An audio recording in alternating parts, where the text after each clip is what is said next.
cet espace est un moment crucial. On est dans le cœur de la sécurité. Nous ne pouvons pas prétendre à autre chose, à faire dans la théorie, à réfléchir, si nous ne sommes pas capables, tous les jours, de jouer notre rôle sociétal, de défendre sans entrave. Merci, monsieur le bâtonnier. Et nous avons en face de nous, monsieur le bâtonnier Monté, qu'on aura grand plaisir à entendre sur les résolutions qui avaient été prises l'année dernière concernant le barreau du Cameroun. Monsieur le bâtonnier, vous êtes invité à nous dire pour que nous puissions savoir. Je rappelle que nous avions pris plusieurs résolutions. Il y en avait une qui visait les violences faites à l'égard des avocats et des étudiants dans les villes de Mouéa et Bamenda, et l'invitation de la CIB au dialogue, l'invitation vers l'État au dialogue. Une résolution visait la situation des anglophones au Cameroun, et une troisième visait la critique faite à l'égard de la création du tribunal criminel spécial au Cameroun.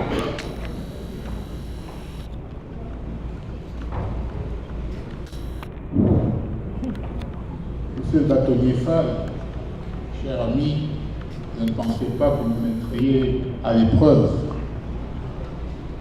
C'est un sujet douloureux de parler de son pays, dans les conditions qui sont les nôtres. Mais nous ne devons pas, passez-moi la formule, nous défiler. Je suis le premier à dire que la situation de la justice chez nous est très préoccupante. Et effectivement, à Yaoundé, vous êtes venus, et nous en avons été très fiers, parce que ça nous a permis de dire au ministre de la Justice, devant vous, ce que nous pensions de l'état de droit dans notre pays. Mon sentiment en tant qu'avocat a toujours été celui d'une très grande liberté de ton et d'action. Je crois, comme disait fort brillamment quelqu'un pour lequel j'ai une grande estime, Henri Leclerc, dans son dernier livre, La parole et l'action, combien l'avocat doit pouvoir dire les choses avec beaucoup de vigueur, de force et de talent. Et je suis meurtri parce que chez nous, finalement, je le dis avec, je pèse mes mots au trébuchet, les avocats camerounais sont devenus des espèces de héros, parce que leur besogne au quotidien est un parcours de combattants. J'ai vu, et je vous le dis parce que je parle d'une amie, Lydienne Yenedou, qui sur une question d'honoraire, d'une banalité extraordinaire, au-delà du montant. Le montant était important, évidemment. Chez nous, c'est un pays régenté par les fonctionnaires.